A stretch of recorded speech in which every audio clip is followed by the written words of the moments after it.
Urea కోసం రోజుల కొద్దీ పడిగాపులు పడుతున్న రైతులను అవహేళన చేస్తూ వారిని అవమానపరుస్తూ కూటమికి చెందిన మంత్రి అచ్చెన్నాయుడు వర్మ మాట్లాడడం చాలా బాధాకరమైన విషయమని వైఎస్ఆర్సీపీ పిఠాపురం నియోజకవర్గ ఇన్ఛార్జ్ మాజీ ఎంపీ వంగ గీతా విశ్వనాథ్ ఆవేదన చెందారు.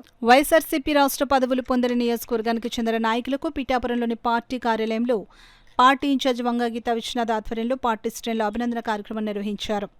పార్టీ విద్యార్థి విభాగం రాష్ట్ర ప్రధాన కార్యదర్శిగా ముమ్మడి శ్రీను, పంచాయతీ విభాగం రాష్ట్ర కార్యదర్శిగా సీనియర్ నాయకుడు జబాద్ కృష్ణమాధవరావు, గ్రీవెన్స్ రాష్ట్ర కార్యదర్శిగా జ్యోతుల బాబులు, వాణిజ్య విభాగం రాష్ట్ర ప్రధాన కార్యదర్శిగా ఓరుగంటి చక్రంకు పార్టీలో పదవులు లభించాయి. ఈ సందర్భంగా వారికి పార్టీ కార్యాలయంలో పార్టీ ఇన్ఛార్జ్ వంగ గీతా విశ్వనాథ్, ఇతర నాయకులు, కార్యకర్తలు ఘనంగా అభినందించారు. అలాగే పదవులు పొందిన నాయకులు కూడా వంగ గీతా విశ్వనాథ్ను ఘనంగా సత్కరించారు. ఈ సందర్భంగా వంగ గీతా విశ్వనాథ్ మీడియాతో మాట్లాడారు. వీరందరికీ కూడా రాష్ట్రంలో సంస్థాగత నిర్మాణంలో భాగంగా రాష్ట్ర కమిటీల్లో అవకాశం జగన్మోహన్ రెడ్డి గారు ఇవ్వడం జరిగింది. వారికి మా హృదయపూర్వకంగా పిఠాపురం నియోజకవర్గ వైఎస్ఆర్సీపీ కుటుంబం తరఫున ధన్యవాదాలు తెలియజేస్తున్నాం. వీరు కూడా అన్ని కార్యక్రమాల్లో కూడా యాక్టివ్గా పాల్గొని ప్రజలకి మరింత చేరువుగా ఉండి ఏదైతే అధికారంలో ఉన్నా ప్రతిపక్షంలో ఉన్నా ప్రజల పక్షాన్ని వైఎస్ఆర్సీపీ అనే విధంగా వీళ్ళ కార్యక్రమాలు నిర్వహించడం జరుగుతుంది. వారికి హృదయపూర్వకంగా మా అందరి తరఫున మరొకసారి శుభాకాంక్షలు తెలియజేస్తున్నాం. అందరూ మంచి పేరు తెచ్చుకోవాలి జగన్మోహన్ రెడ్డి గారి దగ్గర కోరుకుంటాం. ఈరోజు రాష్ట్రంలో జరుగుతుంది, ముఖ్యంగా పిఠాపురం నియోజకవర్గంలో. అంటే ఉన్నమాట అంటే ఉనికి ఎక్కువ అని చాలా బాధపడుతున్నారు. చాలా మంది లైన్లో ఉన్నారంటే చాలా ఇబ్బంది పడుతున్నారు. ఇప్పుడు వెళ్ళి చూస్తే ఇప్పుడు ఈ క్షణం కూడా గ్రోమోర్ దగ్గర చూస్తే ఎంత లైన్ ఉందనేది అర్థం చేసుకోవచ్చు.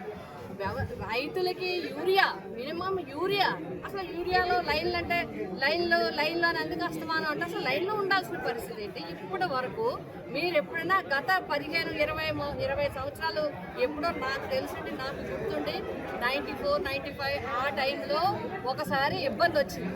తర్వాత ఎప్పుడు కూడా రైతు వెళ్ళిపోతూ రైతు కానీ రైతు కూలీ కానీ లేకపోతే కౌలు రైతు కానీ పొలానికి వెళ్ళిపోతూ కొట్లో షాప్లో కొనుక్కుని వెళ్ళిపోయి చల్లేసుకోవడం తప్ప ఎప్పుడు యూరియా గురించి ఇంత పడిగాపులు పడ్డది, ఇంత ఇబ్బంది పడ్డది ఎక్కడా లేదు. మీరు సైగా సవరించవలసింది పోయి మీరు పైగా ఎవరైతే రైతుల పక్షాన మాట్లాడుతున్నారో వారిని అవహేళన చేయడం అనేది చాలా దారుణం.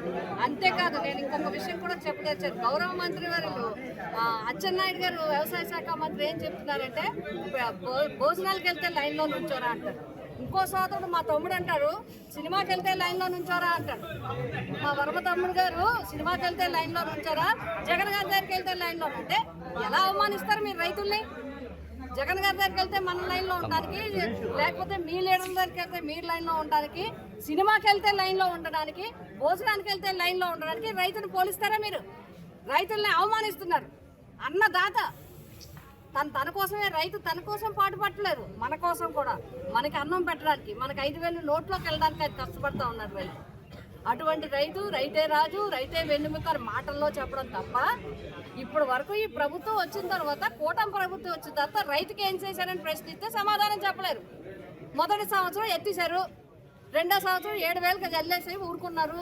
37,000 ఇప్పటికే 33,000 మీరు బాకీ. రైతు భరోసా లేదు, రైతుకి ధర లేదు, రైతుకి గిట్టుబాటు ధర లేదు, కొనుగోలు కేంద్రాలు లేవు, ఏ పంటకి గిట్టుబాటు ధర లేదు. ప్రతి పంట రైతు బాధపడుతూనే ఉన్నారు. ఇవాళ లైన్లో నుంచుని ఇప్పుడు గ్రోమర్ దగ్గర ఎంత లైన్ ఉందో చూడండి. ఎందుకు లైన్లో నుంచోవాలి? ఎందుకు ఇవ్వాలి? మీరు సవరించాలి. నేను ప్రభుత్వాన్ని కోరుతున్నాను, మీరు ఇన్సూరెన్స్ ఒకటి చాలా దారుణం. ఇన్సూరెన్స్ ఎందుకు అంటే రైతులు కట్టుకోమంటారా? ఇన్ని కష్టాల్లో ఉన్న రైతుల్ని ఇన్సూరెన్స్ మీరు కట్టుకోండి అంటారా? ఎప్పుడు ప్రభుత్వమే కడుతుంది. ఈసారి కూడా ప్రభుత్వమే పట్టాలి. ప్రభుత్వం కట్టకపోతే రైతుల తరపున వైఎస్ఆర్సీపీ ఉద్యమం చేస్తుంది గ్రామ